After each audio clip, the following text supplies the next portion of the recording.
Les amis, salut à tous. Aujourd'hui, on est reparti pour votre série de vidéos préférées. Je sais que vous l'appréciez et ça tombe bien parce qu'aujourd'hui, on a un épisode très important. On va parler des biceps. Comme d'habitude, je vais vous faire un classement des pires aux meilleurs exercices et évidemment, je vais le justifier en me basant sur la cohérence biomécanique, sur la stabilité, sur la capacité à surcharger progressivement, que des variables qui vont contribuer à votre progression ou à votre stagnation, régression. Donc, soyez bien attentifs. Petit disclaimer, évidemment, je ne peux pas parler de tous les exercices pour chaque groupe musculaire. J'aborde ceux qui me paraissent les plus cohérents et les plus utilisés en salle de sport. On va commencer par le pire.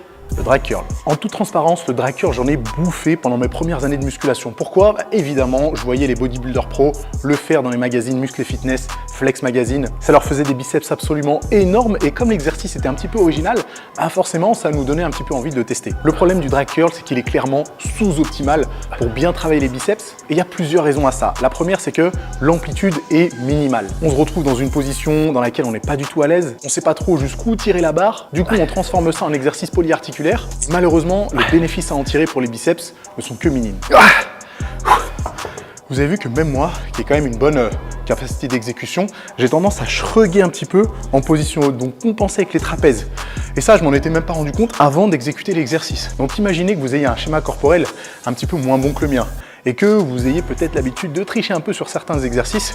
Cet exercice-là n'a rien à faire dans votre programme biceps. Peut-être que certains diront dans les commentaires que cet exercice peut être intéressant à cause de la relation tension-longueur. Étant donné que le biceps se raccourcit d'un côté et s'allonge de l'autre, il va être capable de produire plus de force. Alors c'est en partie vrai, mais on va reparler de la relation tension-longueur avec un exercice qui sera bien plus haut dans le classement. Mais par contre, conclusion, drag curl, on le fait plus. Là les amis, les choses vont commencer à devenir compliquées parce que le prochain exercice, je sais que vous n'allez pas être content dans les commentaires, c'est le curl bar easy. Déjà petit rappel, pourquoi ça s'appelle curl bar easy? C'est les lettres EZ qui en anglais se prononcent easy, donc facile. C'est une barre qui est censée être facile pour les poignets, qui provoque moins de douleur et qui apporte plus de confort pour les pratiquants qui auraient envie de travailler les biceps. Mais il y a plusieurs soucis avec la barre easy. Le premier, c'est la position et le deuxième, c'est que la plupart des pratiquants qui utilisent cet outil, malheureusement exécutent l'exercice très mal. Notre fameux curl à la barre easy, c'est un exercice effectué avec une charge libre, donc on va essayer de résister à la gravité. La trajectoire de votre mouvement doit être parallèle à la trajectoire de la gravité. Le souci avec un curl bar easy, c'est que la plupart des pratiquants vont resserrer les mains et donc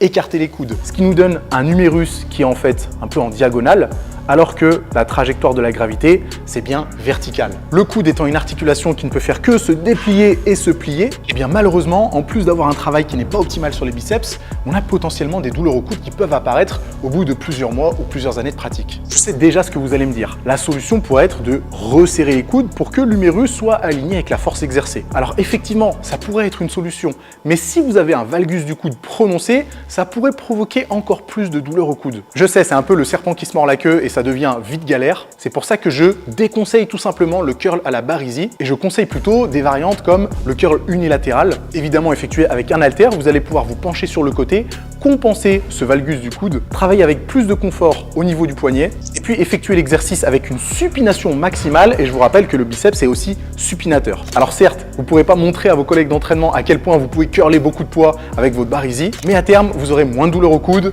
et plus de gains sur les biceps. Ok, on passe maintenant au spider curl. En toute honnêteté, le spider curl, j'aurais bien aimé le mettre un peu plus haut sur la liste parce que mine de rien, c'est un super exercice. Mais il est juste un petit peu moins bon que les autres mouvements que je vous montrerai juste après. Le spider curl, c'est un mouvement à forte tension de contraction, donc potentiellement très intéressant si jamais vous avez du mal à ressentir les biceps. Mais là où il pêche un petit peu, c'est qu'il manque de stabilité et la position, mine de rien, n'est pas la plus confortable. Ce qui peut être intéressant avec le spider curl, à condition de bien l'effectuer, c'est que cet exercice, virtuellement, peut avoir une tension continue, à condition de ne pas descendre trop bas en bas du mouvement et bien sûr de garder les humérus perpendiculaires au sol du début à la fin de l'exécution. Vous aurez un mouvement parfait pour bosser la contraction et on sait que les biceps, c'est un groupe musculaire un peu particulier parce qu'il est très faible lorsqu'il est contracté, donc c'est pas délirant d'essayer de se renforcer dans ce genre de position.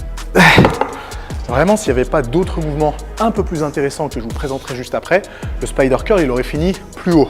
Mais comme vous l'avez vu, lorsqu'on charge un petit peu la barre, on peut être tenté de tirer les coudes vers l'arrière, ce qui transforme ça un peu en exercice polyarticulaire et du coup on perd l'intérêt de la grosse isolation et de la forte tension de contraction.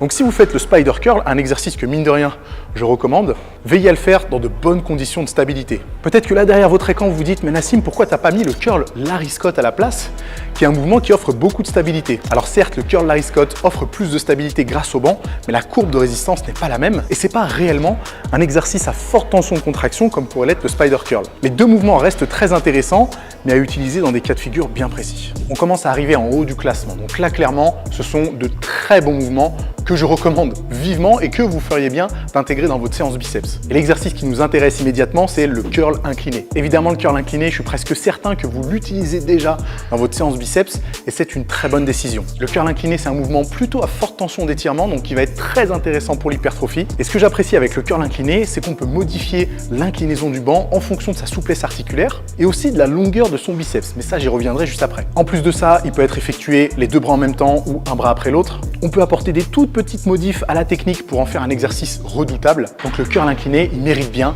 sa 3e place du classement. Il y a une question qui revient souvent avec le curl incliné. Est-ce qu'il faut le faire lorsqu'on a un biceps court? Est-ce que ça ne nous met pas plus à risque d'une déchirure musculaire? Alors peut-être, à condition d'être vigilant sur l'exécution. Comme je l'ai dit juste avant, le curl incliné, vous n'êtes pas obligé de le faire incliné à 45 degrés ou même à 70 degrés comme je le fais. Ça peut être un peu plus redressé et vous pouvez adapter l'amplitude du mouvement pour ne pas avoir une extension complète. C'est à vous de voir en fonction de votre souplesse articulaire. Ça, c'est très individualisé. Et il y a des personnes qui peuvent le faire un peu comme Arnold Schwarzenegger où il était presque couché et où il allait vraiment chercher un étirement maximal. Mais on sait qu'il avait des conditions un peu plus idéales pour travailler les biceps, donc il pouvait se permettre de faire ce genre d'exécution. C'est un peu comme le squat et les genoux qui avancent. Ne le faites pas si vous n'avez pas l'habitude de le faire, mais n'hésitez pas à vous entraîner à les avancer petit à petit. Pour le curl incliné, c'est la même chose. Commencez plutôt redressé et au fur et à mesure des semaines et des mois, n'hésitez pas à incliner un peu plus le banc pour aller chercher plus d'étirement. On continue sur le podium avec la 2e place occupée par les tractions supination. Excellent mouvement que j'ai failli mettre à la 1re place, mais je vous expliquerai juste après pourquoi il n'a pas remporté la médaille d'or. Les tractions supination, c'est potentiellement le seul exercice polyarticulaire pour travailler les biceps. Je laisse de côté le drag curl parce que, comme on l'a vu en début de vidéo, c'est pas le mouvement le plus intéressant. Les tractions supination pour les biceps, c'est un peu comme les dips pour les triceps. C'est un mouvement polyarticulaire où la charge de travail sera potentiellement assez importante, du coup qui pourra provoquer une tension mécanique très intéressante et qui sera un allié redoutable dans votre programme de musculation. On a parlé de relation tension-longueur un peu plus tôt dans la vidéo. Eh bien les tractions supination, c'est bien l'exercice qui profite entre guillemets de cette relation tension-longueur. Pour vous expliquer les choses simplement, un groupe musculaire est très faible aux extrémités. Donc quand il est très étiré ou très contracté, les fibres musculaires ne sont pas capables de produire autant de force que quand les fibres musculaires sont un peu dans une position neutre. Et étant donné que sur les tractions supination, au fur et à mesure des répétitions, vous allez raccourcir le biceps d'un côté et l'allonger de l'autre, eh bien vos fibres musculaires seront toujours capables de produire une bonne quantité de force. Vous pourrez utiliser des charges de travail plus lourdes et du coup provoquer une tension mécanique plus importante. Voilà pourquoi les tractions supination sont aussi intéressantes à placer dans un programme biceps. Décidément, c'est vraiment un exercice où je sens ultra fort les biceps. D'ailleurs, je suis presque persuadé que si vous demandez à des gymnastes quels exercices ils font pour les biceps, ils vont pas vous sortir du drag curl ou du spider curl. C'est bien grâce aux tractions supination qu'ils ont réussi à développer ce groupe musculaire-là. La seule raison qui a fait que je ne l'ai pas mis en 1re place, c'est que les tractions supination, il faut maîtriser son propre corps. Et ça peut être très difficile. Après tout, c'est une variante de traction. Et si vous n'arrivez pas à enchaîner des séries de 10 à 12 répétitions, c'est peut-être un peu moins cohérent de le mettre dans votre programme biceps. Mais si jamais vous avez les conditions pour, alors n'hésitez pas une seule seconde. Les tractions supination, c'est un super exercice. Avant de passer au grand gagnant que vous connaissez déjà peut-être, je vous encourage à vous abonner. Les amis, je suis à ça d'arriver au 1 million d'abonnés en 2023. Si ça continue comme ça, normalement je devrais y arriver, mais j'ai besoin de votre aide. Donc si jamais vous appréciez ce genre de vidéo, cliquez sur le bouton s'abonner, activez les notifications parce qu'il y a d'autres épisodes qui arrivent. Merci à tous ceux qui le feront. On arrive à la 1re place du podium. Pour moi, le meilleur exercice pour travailler les biceps, c'est du curl à la poulie, dos à la poulie. Je ne sais plus qui est-ce qui a dit ça, mais je l'ai entendu sur YouTube et c'était un Français qui a dit que pour travailler les bras, le matériel le plus optimal, c'était quand même la poulie. Je le rejoins à 100%. Travailler les biceps ou les triceps à la poulie, ça offre des possibilités presque infinies et du coup des variantes d'exercices qui sont ultra efficaces. Le curl dos à la poulie, il coche définitivement toutes les cases. Excellente stabilité, possibilité de surcharger progressivement, cohérence biomécanique, trajectoire de mouvement parfaite et puis tension continue. On ne peut rien demander de plus. Décidément, ce mouvement-là, il est exceptionnel pour les biceps. Lorsque vous le testerez, vous allez voir qu'en plus d'être en supination pour travailler le biceps, vous serez obligé de résister au câble qui va vous tirer vers l'arrière et donc contracter la longue portion du biceps. La question que vous allez poser, est-ce que ce mouvement, vous pouvez le faire en unilatéral? La réponse est oui, même si vous perdez un petit peu en stabilité, parce que lorsque vous allez beaucoup charger, forcément, vous serez obligé de résister à la rotation du poids qui vous attire vers l'arrière et donc contracter les obliques. C'est pas dramatique parce que toutes les salles n'ont pas ce genre d'accessoires, mais clairement, si vous avez la possibilité de le faire les deux bras en même temps, vous aurez une meilleure stabilité. Vous savez que l'utilisation de la poulie ne garantit pas une tension continue. Il faut que l'exercice soit fait dans une position particulière pour que le muscle travaille du début à la fin. Et bien avec cet exercice-là, c'est le cas. Étant donné que ni l'avant-bras, ni l'humérus n'est aligné avec le câble, que ce soit en début ou en fin de mouvement, et bien votre biceps va être obligé de produire de la force pour résister justement à cette charge de travail. En plus d'avoir une tension continue, c'est un exercice qui est plutôt à forte tension d'étirement, donc très efficace pour l'hypertrophie. C'est un mouvement qui travaille aussi bien la courte portion que la longue portion du biceps, et je suis convaincu, je m'avancerai pas trop, mais je suis persuadé que c'est le cas, que cet exercice contribue à la bonne santé articulaire de votre épaule. Étant donné que la longue portion du biceps, c'est une portion qui passe l'articulation, la renforcer avec ce genre de mouvement vous garantit d'avoir une épaule à toute épreuve. Attention quand vous faites le mouvement, veillez à ne pas garder les bras sur l'arrière parce qu'autrement on se retrouverait avec un espèce de curl incliné en fait.